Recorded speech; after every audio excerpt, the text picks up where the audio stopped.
Yo, what's good? Just wanted to make a quick video, share a couple of recent pickups I got. The Air Jordan 34 SE and the Jordan 34 Low.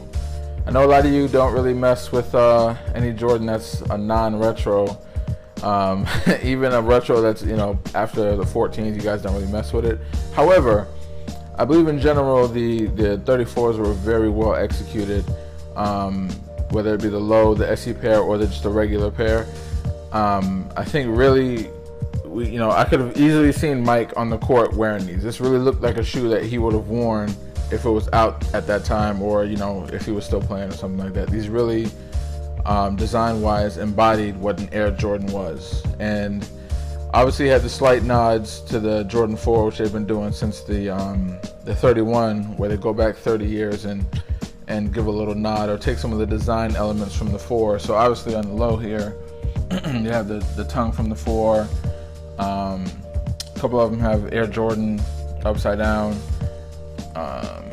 This one, they all have a bunch of different design elements.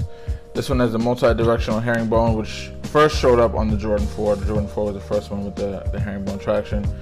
Both of these are kind of done up in that playoff style colorway, from the playoff 12s or the 13s with the black and white and the red accents. And for the most part, the Low is just a chopped version of the regular 34, where they basically just chopped off the top of it, and they took out that extra heel counter piece. So this has got more of a traditional heel, and then they just threw on this little toe cap. But for the most part, it's the same as the regular 34.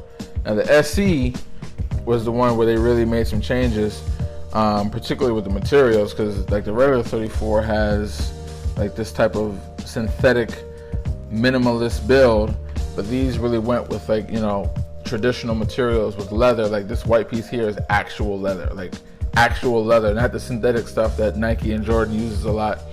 And these just feel, and as soon as I opened the box when I got these, I was just like, wow, I haven't smelled natural materials that came from a cow in quite a while, coming from a shoebox.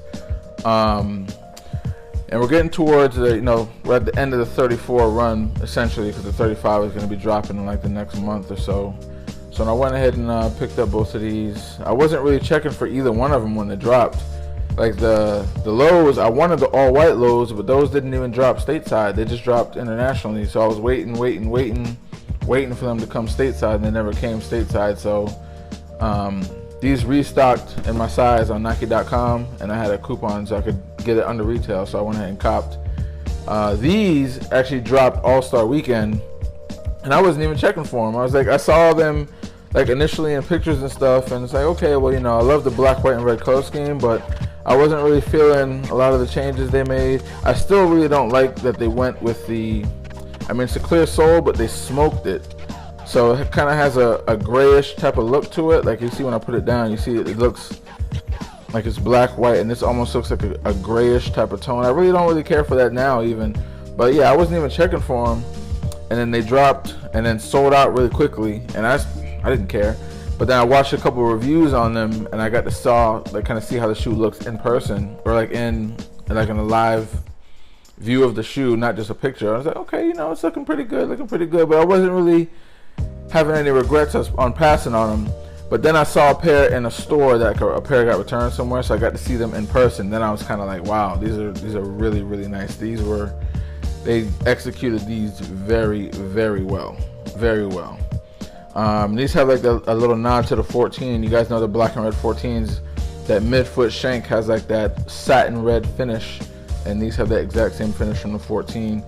I don't know if you can really see it, but it's got a bunch of the logos from a bunch of different shoes, a bunch of different Jordans going back. Some nice touch in there. You got the Flight logo from the 4 on the inside, and you got Air Jordan. I don't know if the light's gonna get that. Got Air Jordan on the back. You can kind of see it a little bit. It's kind of dark in here. Air Jordan on the back, upside down, subtle nod to the 4s. But design-wise, just in general, yeah, they did a great job on the 34s. And I went ahead and just picked these up because this one, I saw a tweet for a restock on NDC, Nike.com, and it happened to be my size, so I just jumped on it immediately. And then these were kind of sitting there. I said, you know what, those white ones aren't coming, so let me go ahead. I wanted a pair of Lows, but both quality purchases. I'm happy I went in and did it. I'm probably going to keep these DS at this point. The 35s are about to drop. These will definitely be worn.